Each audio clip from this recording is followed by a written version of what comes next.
Where are we? This is Mark McNeese in New York City, and you're listening to another edition of Live Mic with Mark.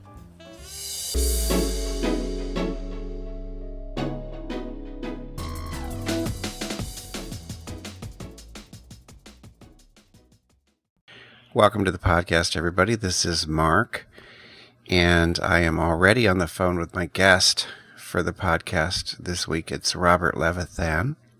Robert, how are you? I'm very well, thank you, Mark.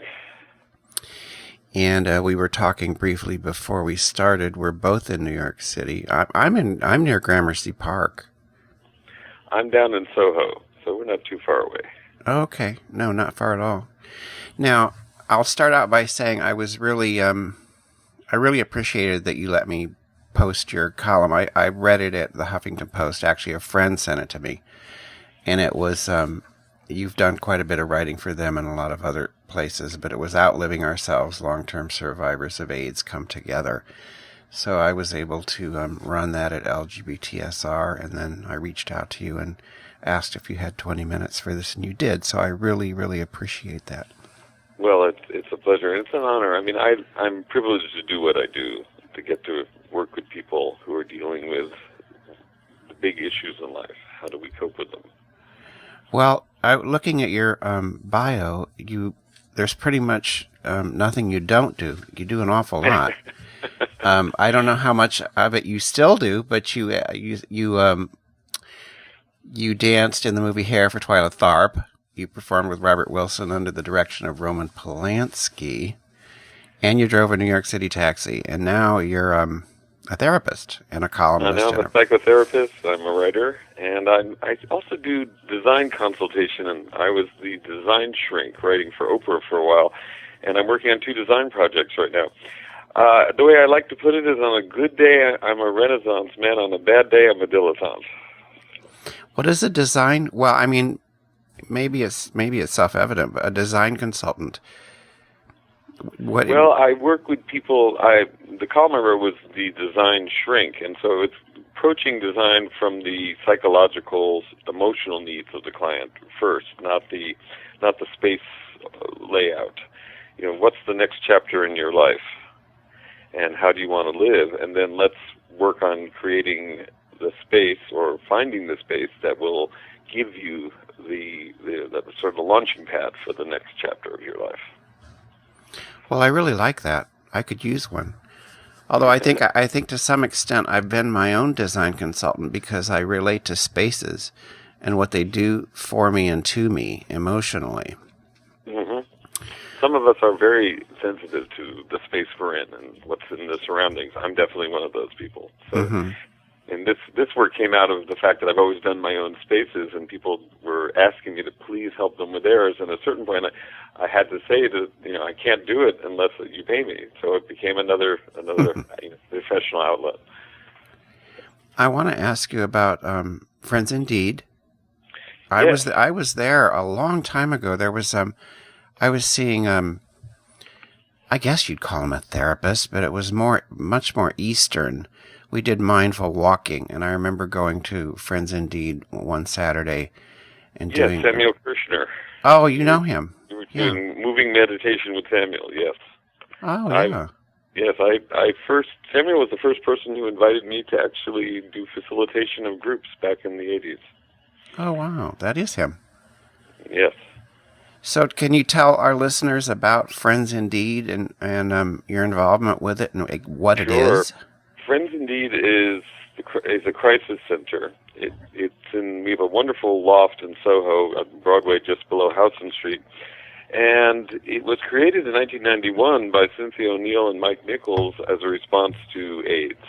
It was a place where people could come to deal with the emotional issues, and particularly the issues of dealing with a diagnosis, living with the illness, and also grief and caregiving. So we work with people who are caregiving, and also when people had lost someone.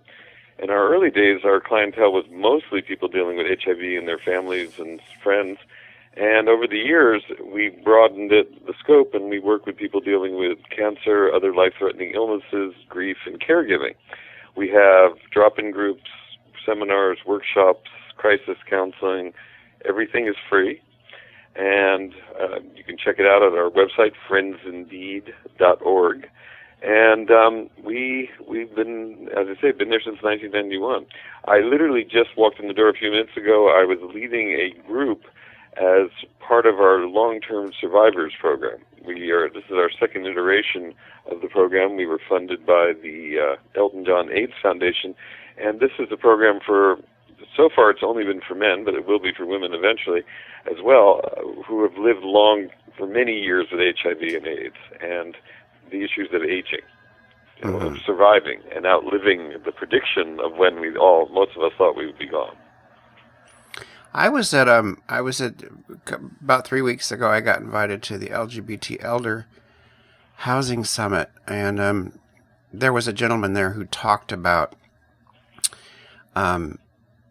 specific needs and obstacles that need to be addressed for people who are getting older with HIV. Mm-hmm. I can't paraphrase what he said, but it was something that I should have been aware of it, but I don't think people always understand that there are unique issues. Well, there are some unique health issues in the sense that for a lot of people, HIV seems to have accelerated the aging process. Mm-hmm. So there are a lot of people in their 50s and 60s who have some of the issues that people generally have in their 70s and 80s. So there's that factor. And then there's also the factor that there's a large population of people whose lives were interrupted by HIV and AIDS. People who were often, some of us were very ill, and some of us weren't, but a lot of people who the people who were ill stopped working at a certain point, their careers were interrupted, and so a lot of people have financial issues because they've been living on disability for years, or they had careers that they left and then it's hard to get back into the market after a certain point. So it's a population that has some particular challenges. And there are, of course, people in the population who are having great lives and have found their way. And those of us who that's true of, I'm happy to say I consider myself one of those people. We also can be a resource and support our brothers and sisters who AIDS really did take a bigger toll on their lives. Mm-hmm. I want to ask you now about the New 60, your book. Yes. Which I didn't realize came out of columns for the Advocate. Yes, I wrote a column for the Advocate for 18 months, starting on my 59th birthday, which was to write about what it meant to me to be approaching 60, which was something, I guess, a little backstory for anyone who's listening who doesn't know who I am.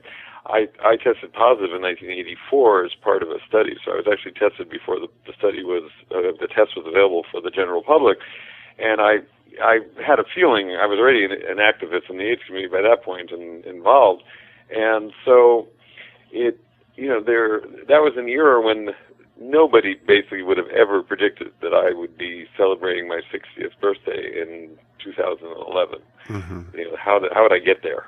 And I did.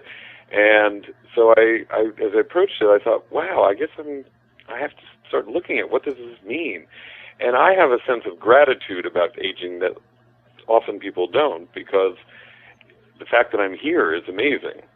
And so I don't see it as a penalty. Sometimes people feel like getting older is something that they're suffering with. I think of, wow, this privilege I have. So I decided to write about looking at 60 from a new point of view. And it's also about the idea of, a new 60. Let's do 60 in a new way.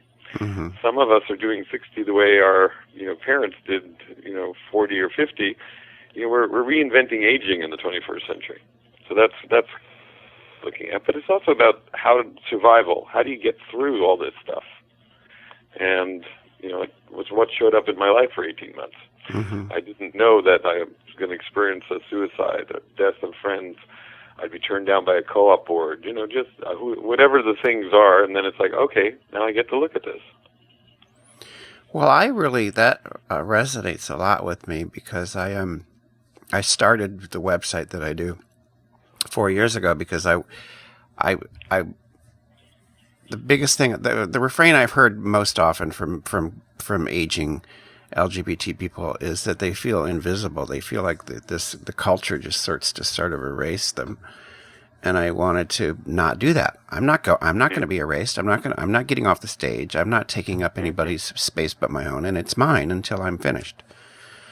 So that's was that, but I had a real sense of being privileged to keep living, because like you and like all of us in this generation, I'll be 57 in October. So many of my friends didn't get old. That's right. They didn't have that opportunity. So yeah, I mean, there's stuff about it that I'm not crazy about. I mean, that's just part of the process. But I really consider it an honor to at least have the opportunity to go through it. Absolutely. Absolutely. We have this idea that we have a shelf life, and so to realize I don't have a shelf life, and like, wow, I do get to do this thing.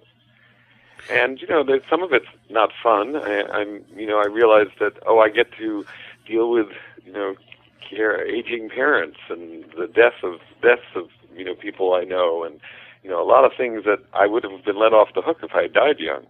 But hey, the alternative is much more interesting, to be around to deal with these things.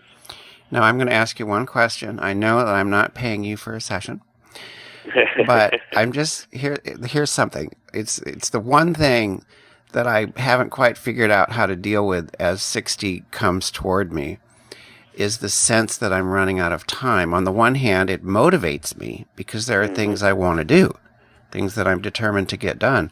But on the other hand, I would like to just not think of it that way. I don't want to think of it as I'm running out of time, so I've got to write this book and I've got to get this done and that done. I haven't been able to find the release to just let it go. Well, I guess it's looking for a balance, is what I'd say. At this point, I try to live every year as if it could be my last year on planet Earth, and I also might live to 90. So if I'm going to live to 90, I feel like I've got time. If this is my last year, I don't want to miss out on my own life. I don't want to be complacent. Right. So it's trying to balance those two elements. Thank you. Does that help? That helps a lot. Yeah, it helps a lot. It's always about the balance. Can I ask you about the Happy AIDS memoir, the one that you're writing? Yes. Are you still writing it? I'm working on it. It's gotten a little back shelved, back burner, because I'm working on another book that's sort of moved in front of it for the time being. But I'm still working on everything I write. I feel is going to end up in that. It's really, I'm a happy person. AIDS didn't take that away from me. One of the things that I'm very proud of, I do come from a family of optimists, so I guess, some of this is genetic or, environmental, whatever. My nephew, David Levithan, is a well-known young adult gay writer. He has written 16 novels. He's won 2 Lambda Awards. And we did a joint interview last year, and at one point it became apparent that the thing that we have in common is he wrote the first happy gay young adult novel. And I want to write the first happy AIDS memoir, in a sense, because we're sort of following our family, our lineage. Our lineage is about, let's look at what we can do with what we got. And it doesn't mean that tough stuff doesn't happen. I mean, I've been HIV positive for over 30 years. People in my family have been murdered. There's been suicide. There's been overdose. It's not all fun and games. And we tend to feel that we're doing okay, and that's So I think I was sort of given a gift of optimism and resilience, and if I can inspire or share that with someone, cool. Well, that's a very good gift to have. Yes. I think another optimism. I'm not sure that I always have that, but one thing that I think is also key for me has always been curiosity. Great. I'm very curious, and I came out when I was 16 years old. I knew I was same-sex attracted, which is how I refer to it, because gay is an identity to me to some extent. But when I was 8 years old, 9 years old, I knew what was going on with me, and it was fine. I never really had conflict with that, and I came out very young. And I went through the things that a lot of young people do. with suicide, is Yeah. thinking about this. But my conflict really was knowing that I lived in a hostile culture. It wasn't that I didn't like myself, but I wanted to know what my life was going to look like a year from now. And that so many times that kept me going in the really dark times of my youth, because they were dark. They're not dark now, but I was really curious, like what's going to happen down the road. And Well, I think that's your innate resilience too. Curiosity is whenever we're curious, we're our resources are present. And yes. I like to say that curiosity is the antidote to judgment. And when we're truly curious, we're not in judgment of ourselves or others. So whenever you stepped into curiosity, you were free to really see things and gather information. What a great innate skill. Yes, that, and then just humor. I think humor is vital. A sense of humor and of being able to be amused. Absolutely. Life is ridiculous, so we might as well laugh. Yes. I do the AIDS Mastery Workshop with the wonderful woman Sally Fisher, who created it back in the 80s, and we still do it sometimes 4 or 5 times a year in New York. And one of the things Sally always says that I love it, she says, we do serious work, but we don't take ourselves seriously. Right. We have to laugh. If I do a group, I hope that there will be laughter. I mean, that's part of it. It's like we can laugh through tears if we need to, but laugh. The few times, and I won't keep you on much longer, but the few times when I've been, where I would say that I was truly depressed, were times that I had no sense of humor. Like nothing, not just made me laugh, but nothing amused me. And when my sense of humor was gone, I knew that I needed assistance of some kind. Right. Well, it's also good to know, when this is when something's really off, and I know that, so I know enough to seek help. It's great. That's part of resilience too, is knowing you don't have to do it on your own all the time. Absolutely. And I didn't have to do this podcast alone. I want to thank you. It's been really great to talk to you. Is it over already? It doesn't have to be. What else can we talk about? Well, you're great in the sense that as you said, it's a conversation, and you have your story and your skills and your wisdom are so relatable. So I hope we get to do it again. That's all. Well, can you tell people how to find your website and other things about that? My website is robertlevithan.com, and that Levithan is Levithan. robertlevithan.com, and Friends in Deed is no spaces for the website, friendsindeed.org. You can find out about all the things we do there too. Yeah, because I was curious. I know that how it started out, but has it expanded? Is it primarily for people with HIV, or? Now it's for anyone with a life-threatening illness, or anyone who's caregiving for someone with a life-threatening illness, or someone who's dealing with grief and bereavement. Okay. And we have 2 drop-in groups every week, Monday at noon and Tuesday at 7 p.m. You just show up on time, and you can, have an experience of what we do. Everything's free, and you don't have to, it's anonymous if you want to be. It becomes the groups. You don't have to, identify yourself at all. Is Samuel still involved? He is. He still does a moving meditation group on Tuesdays at 5:30 at the present time.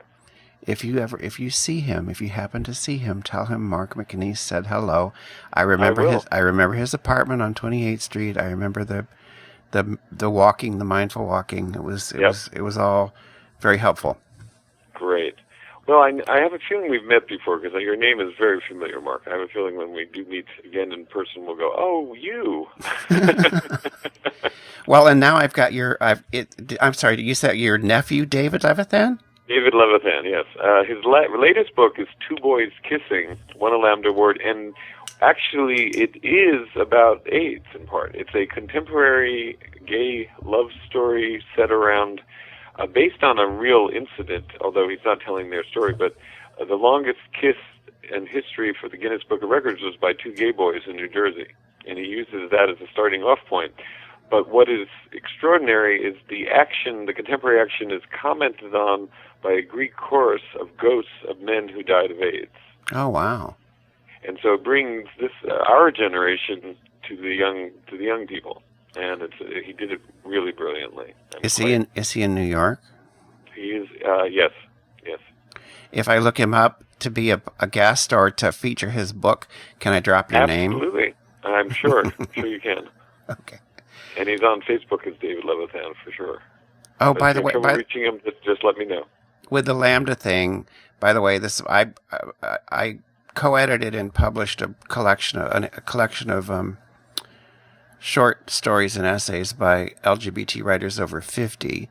It's called Outer Voices in Our Lives, and this morning I found out that we are a finalist for the anthology in the Lambda Literary Awards. Yay, so bravo. It's been a good day. Yep. Thank you again. My pleasure. And I'll send it to you when it's up. I'm sure. Yes. Have a good night. Thank you, Mark. Bye. Bye.